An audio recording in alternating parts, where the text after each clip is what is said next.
Welcome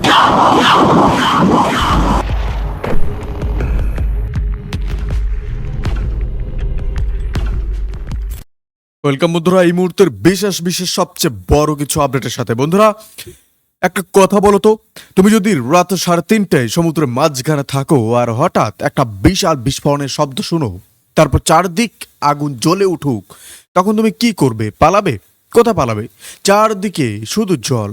এই সিচুয়েশনটা 7 দিনের মধ্যে দুবার হয়েছে। দুটো জাহাজ, দুটোই ভারতীয়, দুটোই গুজরাটের মালিকের, আর দুটোই এখন সমুদ্রের তলায়।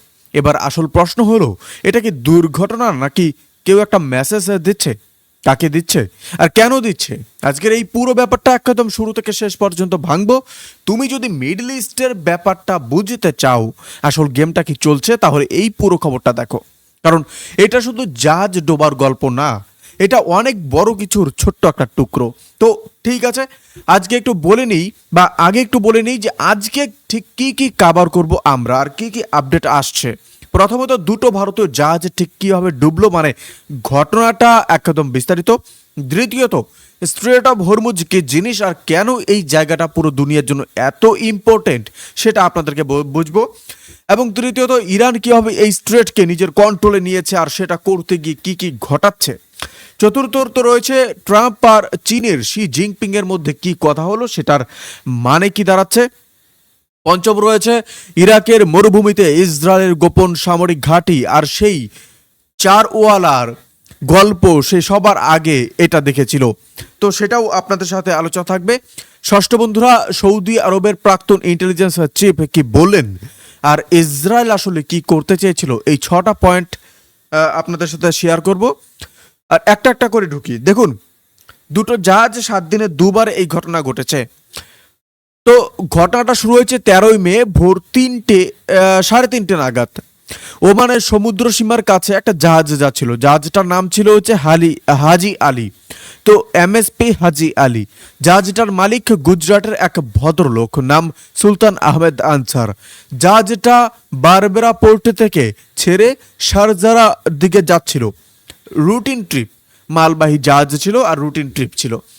রাত 3:30 নাগাদ হঠাৎ একটা বিশাল আওয়াজ। ক্রু মেম্বাররা বলছে মনে হলো কোনো বিস্ফোরক জাহাজের গায়ে এসে লাগলো। সঙ্গে সঙ্গে আগুন, তীব্র আগুন। মুহূর্তের মধ্যেই বন্ধুরা ভাবতে পারবেন না, পরিস্থিতি এতটাই খারাপ হয়ে গেছে যে ক্রু মেম্বাররা তখন বুঝলো এই জাহাজে থাকা মানে হলো মরা। তারা লাইফ যে বোট আছে সেই বোটে নেমে পড়লো। ওমান কোস্টগার্ডকে খবর দিল, কোস্টগার্ড এলো, 14 জনকেই বাঁচালো, কিন্তু জাহাজটা পুরোটা সমুদ্রের তলায় চলে গেছে। এখন বন্ধুরা প্রশ্ন হলো, কি দিয়ে হামলা হলো? ড্রোন, মিসাইল, নাকি সমুদ্রের মাইন পোতা ছিল যেটা জাহাজটা ঠোকর খেলো? এখন পর্যন্ত কেউ নিশ্চিত করে বলতে পারছে না। আর কে করলো, ইরান, আমেরিকা, অন্য কেউ, সেটাও কেউ বলছে না। কিন্তু এখানে একটা জিনিস মাথায় রাখো, এটা একটা বিচ্ছিন্ন ঘটনা না। আমি আপনাদেরকে যেটা বলবো, কারণ মাত্র 6 দিন আগে 7ই মে তারিখে আরেকটা ভারতীয় জাহাজ ডুবেছিল। সেটার নাম এমএসপি আলফাইজ নূর সুলেমানি 1। সেটাও গুজরাটের মালিকের জাহাজ। সেটা স্ট্রেট অফ হরমুজ দিয়ে যাচ্ছিল। ঠিক সেই সময় আমেরিকা আর ইরানের সৈন্যরা পরস্পরের দিকে গোলাগুলি করছিল। সেই গোলাগুলির মাঝে পড়ে জাহাজটা ডুবে গেল, আর সেবার একজন ক্রু মেম্বারও মারা গেল। আমি আপনাদেরকে আপডেট দিয়েছিলাম। তো বন্ধুরা, হিসেব কষো, 7 দিনে দুটো জাহাজ, দুটোই গুজরাটি মালিকের, দুটোই মালবাহী, দুটোই মিডল ইস্টের সমুদ্রে। এটা কি কাকতালীয় নাকি এর পেছনে কোনো প্যাটার্ন আছে? ভারত সরকার ইতিমধ্যে নিন্দা জানিয়েছে, কিন্তু কারো নাম নিচ্ছে না। কারণ কার নাম নেবে নিশ্চিত না যে কে করেছে। আর যদি ইরানের নাম নেয় তাহলে কূটনৈতিক ঝামেলা, যদি আমেরিকার নাম নেয় তাহলে অন্য ঝামেলা। তাই চুপ করে থাকো, নিন্দা জানাও, এগিয়ে যাও, এটাই বর্তমানে পলিসি বলতে পারেন। এবার আমাকে একটু সময় দাও। স্ট্রেট অফ হরমুজ কেন এত গুরুত্বপূর্ণ সেটা আপনাদেরকে জানাচ্ছি, গুরুত্বটা বোঝাতে এটার। কারণ এটা না বুঝলে বাকি সব কথা মাথায় ঢুকবে না। স্ট্রেট অফ হরমুজ হলো ওমান আর ইরানের মাঝখানে একটা সরু সমুদ্র পথ, মাত্র 21 মাইল চওড়া। কিন্তু এই 21 মাইলের মধ্য দিয়ে পুরো পৃথিবীর মোট তেলের প্রায় 1/5 যায়।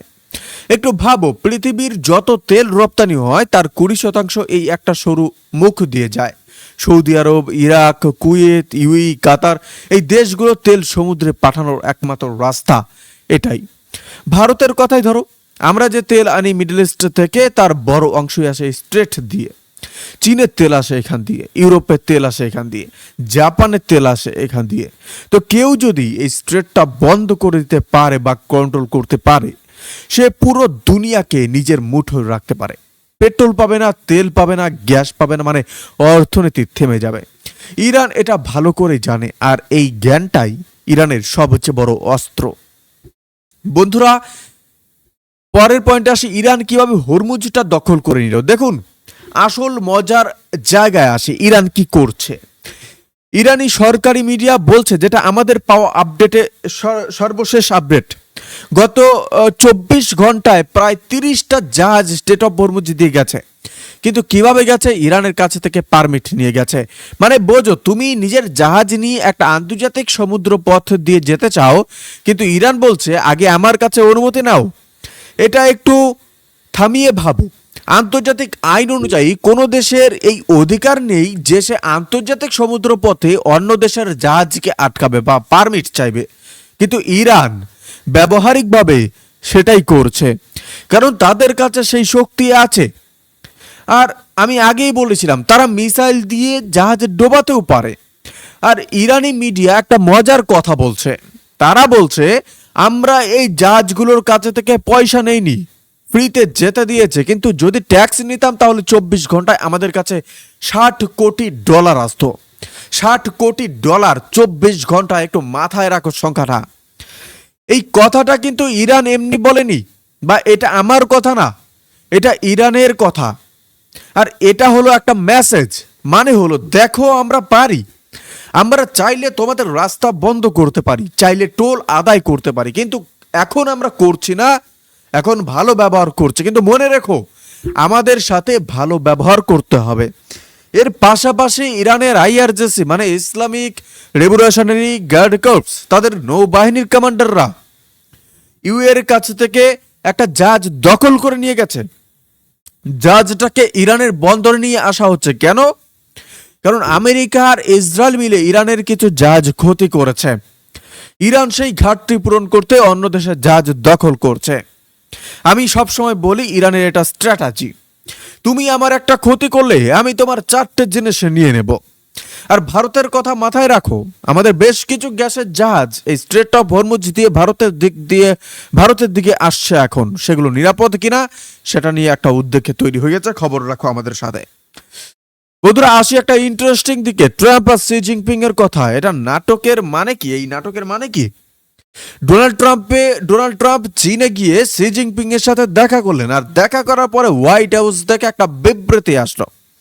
তো বিবৃতিতে বলল যে আমেরিকার চীন দুজনেই একমত যে স্ট্রেট অফ হরমুজ বিনা ট্যাক্সে উন্মুক্ত থাকা দরকার। দুজনেই একমত যে ইরান পারমাণবিক অস্ত্র রাখতে পারবে না। আর এটা সবচেয়ে বড় দাবি। চীন নাকি রাজি হয়েছে যে সে ইরান থেকে তেল কেনা বন্ধ করে আমেরিকা থেকে তেল কিনবে। এখন এই দাবি শুনে তুমি কি ভাবছো? বাহ, বড় ডিল তো, কিন্তু একটু থামো। এই বিবৃতিটা কার তরফ থেকে এসেছে? হোয়াইট হাউসের তরফ থেকে, মানে আমেরিকার তরফ থেকে। চীনের তরফ থেকে কি কোনো বিবৃতি আসছে? না, একটা কথাও না।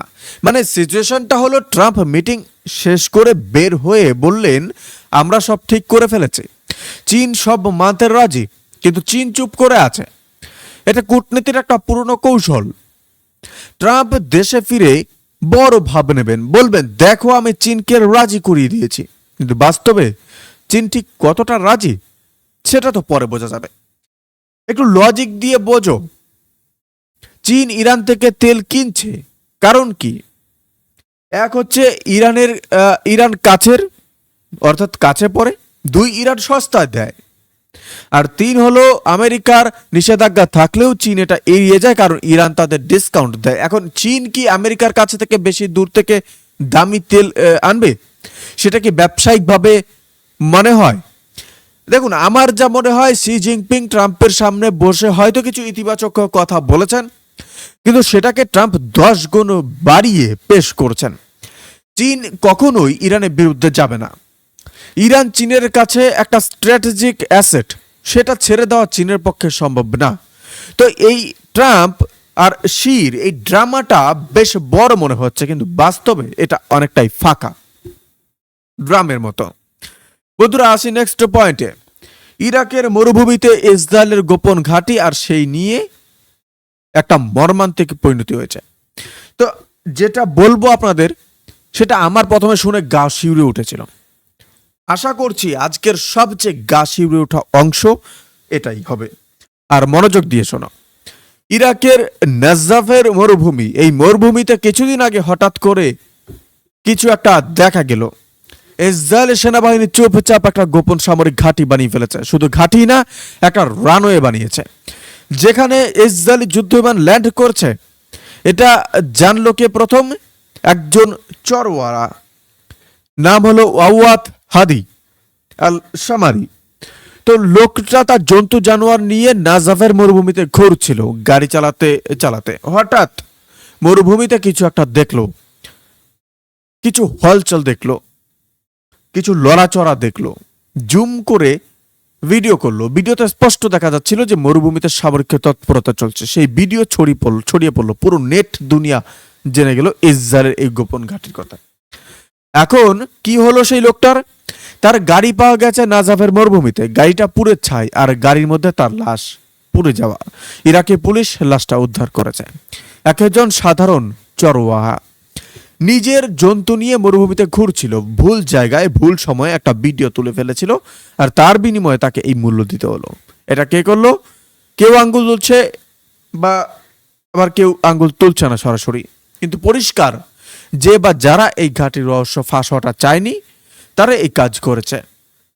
আর এই একটা ঘটনা থেকে বোঝা যাচ্ছে মিডল ইস্টে এখন যা চলছে তা শুধু জাহাজ ডোবানো বা মিসাইল ছোড়ার মধ্যে সীমাবদ্ধ না। এটা অনেক গভীর একটা গেম, যেখানে সত্যি কথা বললে বা সত্যি জিনিস দেখে ফেললে তোমার জীবনের নিশ্চয়তা নেই। আর ইসরায়েল ইরাকে এই ঘাঁটি কেন বানালো? কারণ ইরাকের পশ্চিম মরুভূমি থেকে ইরানের অনেক জায়গা সহজে নাগালের মধ্যে আসে। ইসরায়েল চাইছে ইরানের বিরুদ্ধে যে কোনো সামরিক অপারেশনের জন্য একটা কাছের ঘাঁটি তৈরি করতে। আসি বন্ধুরা সবচেয়ে ইন্টারেস্টিং রাজনৈতিক আজকের আপডেটে। সৌদির প্রাক্তন ইন্টেলিজেন্স চিফের বড় দাবি ঘিরে। সৌদি আরবের প্রাক্তন ইন্টেলিজেন্স প্রধান প্রিন্স তুর্কি আল ফয়সাল, এই লোকটাকে সৌদির জেমস বন্ড বলা হয়। আমাদের ইন্ডিয়াতে জেমস বন্ড বলা হয় অজিত দোভালকে, তো সৌদি আরবেও একটা এই লোকটাকে জেমস বন্ড বলা হয়। তো দশকের পর দশক ধরে সৌদির গুপ্তচর সংস্থা চালিয়েছেন। এই ব্যক্তি এখন বলছেন ইসরায়েল আসলে সৌদি আরব আর ইরানের মধ্যে একটা সরাসরি যুদ্ধ লাগিয়ে দিতে চেয়েছিল। একটু ভাবো, ইসরায়েল চাইছিল সৌদি আরব ইরানের বিরুদ্ধে সরাসরি যুদ্ধে নামুক, দুটো মুসলিম দেশ লড়াই করুক, দুটোই দুর্বল হোক, আর ইসরায়েল পুরো মিডল ইস্টে নিজের ইচ্ছে মতো আধিপত্য বিস্তার করুক। প্রিন্স তুর্কি বলেছেন এই ফাঁদে না পড়ার কৃতিত্ব মোহাম্মদ বিন সালমানের, অর্থাৎ MBS সৌদির ক্রাউন প্রিন্স, তিনি ইসরায়েলের এই জালে পড়েননি। এবার এই দাবিটা একটু বিশ্লেষণ করো। দেখুন, আমার যা মনে হয়, যদি সৌদি আরব ইরানের বিরুদ্ধে সরাসরি যুদ্ধে নামতো, ইরান কি করত? ইরানের মিসাইল দেখেছ, ইরান ইসরায়েলের আবাদি এলাকায় অন্ধের মতো মিসাইল ছুড়েছে। সৌদির ওপর যদি সেই মিসাইল বৃষ্টি হতো, রিয়াদ, মক্কা, মদিনা কতটা ক্ষয়ক্ষতি হতো।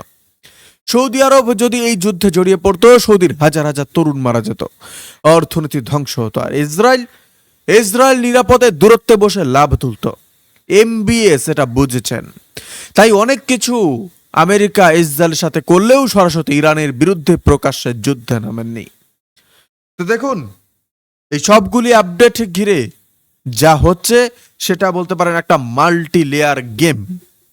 আর বন্ধুরা, এই আপডেট প্রসঙ্গে আপনাদের কি মতামত অবশ্যই কমেন্ট করে জানাবেন, এবং কোন আপডেটটি ভালো লেগেছে অবশ্যই জানাবেন। ভালো থাকবেন, সুস্থ থাকবেন, ধন্যবাদ। দেখা হচ্ছে নতুন কোনো ভিডিওতে বা লাইভ স্ট্রিমে। আপনারা কোথা থেকে দেখছেন অবশ্যই জানাবেন।